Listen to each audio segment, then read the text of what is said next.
We're awaiting a verdict in the trial of an elite prep school graduate accused of raping a then 15-year-old classmate. Prosecutors say the act occurred as part of a school tradition called the Senior Salute at St. Paul's School in New Hampshire. Owen Labrie, though, denying on the witness stand he had sex with a girl, and attorneys making closing arguments. He knew what he wanted, and this was the night he was going to get it. Whether it was by surprising her, by pulling every trick in the book, and whether or not she agreed to it.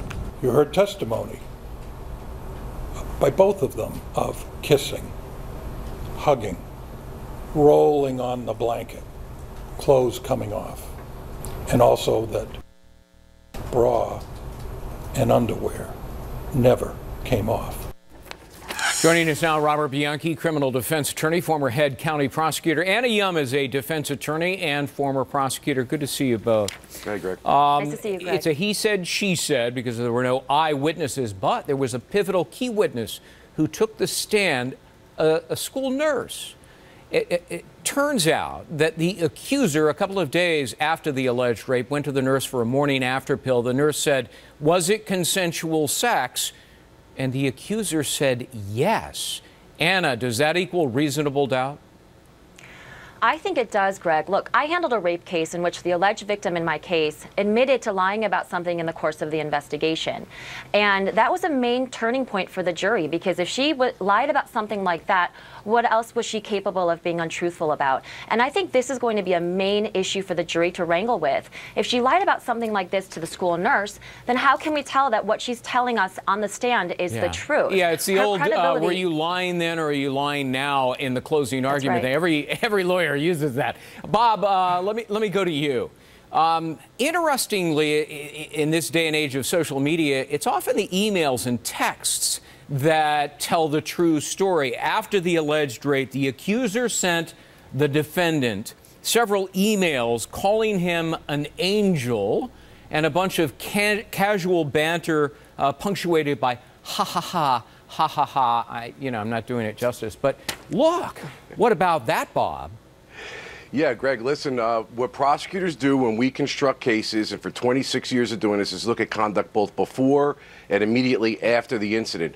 Those kind of texts afterwards, like you indicated, the first part that we were dealing with is what is happening with regard to the fact that she went up there and it seems somewhat consensual, that she's taking care of her pubic area, she's talking about maybe performing oral sex, and then afterwards, not only is she telling the nurse that it was consensual, but she's basically flirting with him. And let's not forget that the key point in my mind with this case is that when the Facebook came out and it indicated that she had done this, her sister had been, here's the motive for her to lie, her sister had been dating him previously, and she had wanted to keep it secret, and she said that beforehand. And when the cat was out of the bag, then all of a sudden, all of these statements which would show consensual sex all of a sudden became, I was raped. You know, Anna, and she took the witness stand and at times was very tearful, but then she admitted that, yeah, I told the detective I was cloudy about what happened. She admitted she helped the defendant take off her blouse and pants.